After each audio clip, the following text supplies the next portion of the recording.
Okay, so next question po natin. Pag alamin yung magiging hard weather o bakbakan ng lipad sa release day, ano agad ang binabago ninyo sa feeding at motivation? May mga special adjustment ba po ba kayong ginagawa? Okay.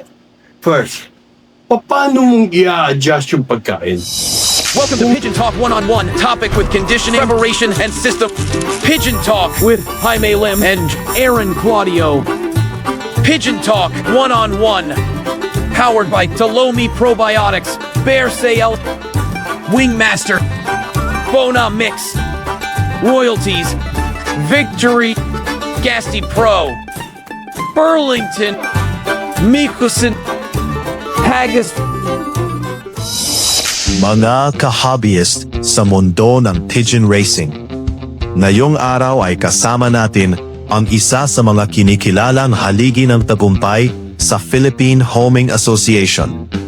Isa siyang top pigeon fancier champion sa PHA na may mahabang listahan ng panalo at napatunayang husay sa pagpapalipad at paghubog ng mga kampiyon na kalapati. Ipinapakilala namin sa inyo, Ray So, the living legend. Okay, so next question po natin. Pag alamin yung magiging hard weather o bakbakan ng lipad sa release day, ano agad ang binabago ninyo sa feeding at motivation? May mga special adjustment ba po ba kayong ginagawa? Okay. First, paano mong i-adjust yung pagkain? Kung kinakain niya 10 grams a day, yun din ang kakainin niya.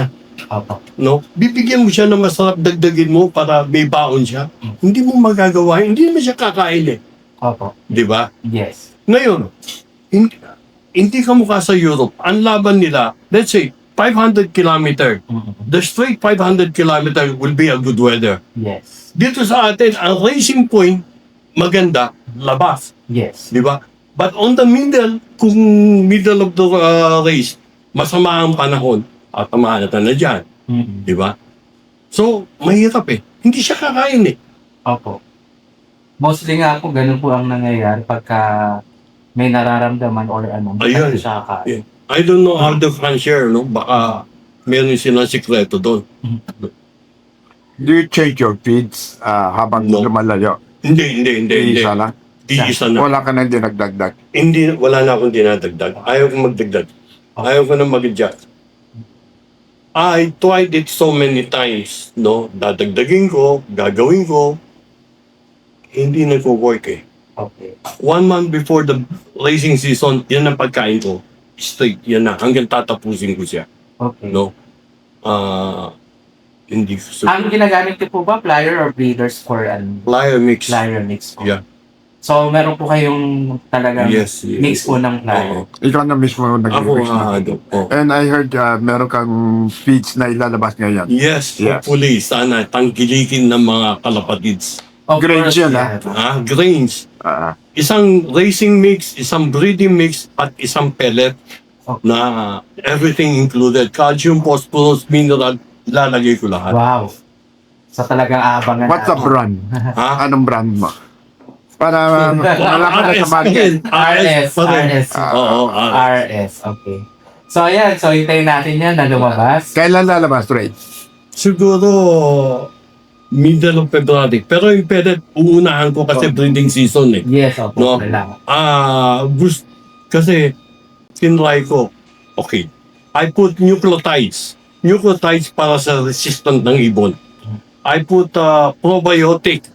Yes. Kasi ang probiotic, pag pumasok na heat, maraming probiotic na mamatay. Yes. So, you need to look for a better probiotic na after na heat, buhay pa siya. How? No? Calcium, phosphorus, mineral. Minsan, naglalagay tayo ng pink mineral. Nababasa, ayaw nang kainin. Ayaw na kayo. Doon ilalagay na lahat. Para all-in-one na So talaga. pellet meron ka na. Pellet meron ako. Kasi may extruder ako eh. Ah. May extruder machine ako para sa baboy. Mhm. No? Sa pellet, 8 seconds lang ang cooking time. Dito, 23 seconds. How? So, yung digestive system ng inakay, kaya niya ma-digest para mabilis. Ayun. So, hintayin natin yan lumabas. So, ang lalabas po is pellet, bracing, Mix, breeding and mix. breeding mix. Okay. So, ang tip questions po natin, bukod sa kondisyon ng katawan, anong ugali o kilos sa loob ng loob ang hinahanap ninyo na nasasabing mananalo tong ibon na to? Mahirap sabihin yun eh. Kasi pag uwi ko ng gabi, 6:37, halos nagpapahinga na ibon eh. Hahawakan ko lang sila, and then iwan ko na eh. Opo. Then I asked the lockman, sabi nila, lumilipad, nawawala. Pagka narinig ko na nawawala, pero most of the time nawawala. Siguro sa 10 laban, magkakamali kami 7-8. Pero pipiliin namin yung pinakamagandang pick, hindi ko makukuha yun. Yung minsan uuwi, 5-6, sabay-sabay, nagagawa ko yun. No? Even one time, apat yata. Yes, opo. First 10, 8 sa akin. Yes, nakita No? ko nga po yung records. Yung mga ganun nagagawa. Pero yung, kasi pagka maganda ang control mo sa respiratory, kaganda talaga yan eh. Makikita mo na talaga, hindi ka naman magkakamali eh. Kumakain sila, lumilipad sila.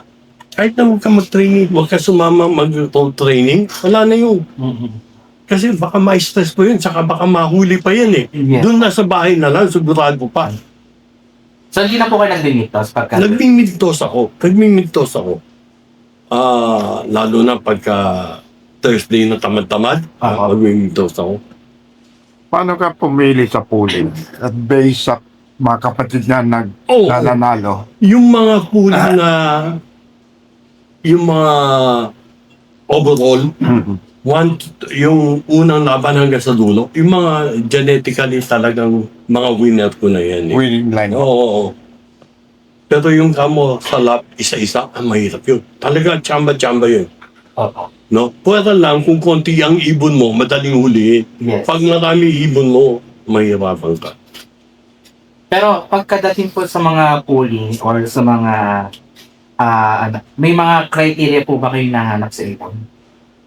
Oo, siyempre. Makikita mo eh. No? Alam mo may chance ka, wala kang chance eh. Pero it's hard to explain. Pag ginawakan mo, alam mo. Sa look po ba ninyo magkaiwalay ang babae lalaki? Yes. Or Ano motivation mo? Bubuksan ko yung pinto sa gitna. Paano sila? Oo, bahala na sila. How many minutes? Siguro, Before basketing? Yeah, before basketing. 2 hours siguro. Okay. So, pang 6 questions po natin. Sa experience po ninyo, ano yung isang pagkakamali bago mag-basketing ang kinatatalo ng isang karera? Sa tingin po ninyo? Change yung schedule. Feeding time, medication, yung mga ganun. Okay. No? Minsan kasi, ang fancier, akala niya natatalo siya dahil baka may problema yung ibon. Yes. No? Lalo na, walang pigeon veterinarian, especially for pigeon dito sa Yes. Pilipinas. How can you detect it? Di ba? Pero, hindi yun eh. Ako, sa tingin ko, hindi yun ang problema eh.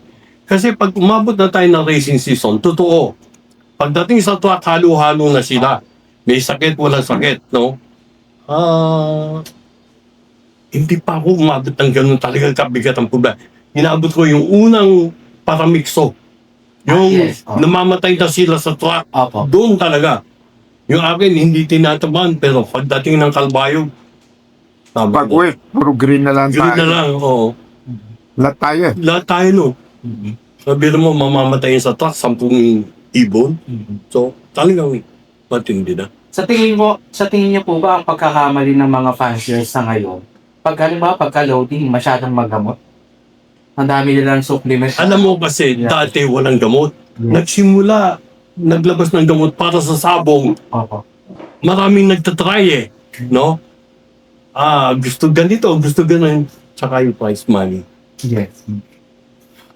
Kasi marami dyan, inisip lang, before loading, kung anong gamot Oo, na yung matatalo sila. No, no. So talagang hindi ang sekreto sa linyana talaga. Oo, talaga. Talaga. Alam mo yun eh. Okay, so number 7 po. So, ano yung payo style ninyo na medyo contrast sa ginagawa ng karamihan ngayon pero effective pa rin sa inyo? Sistema. Sistema ko? Normal lang eh. Pare-pareho tayo eh. Di ba?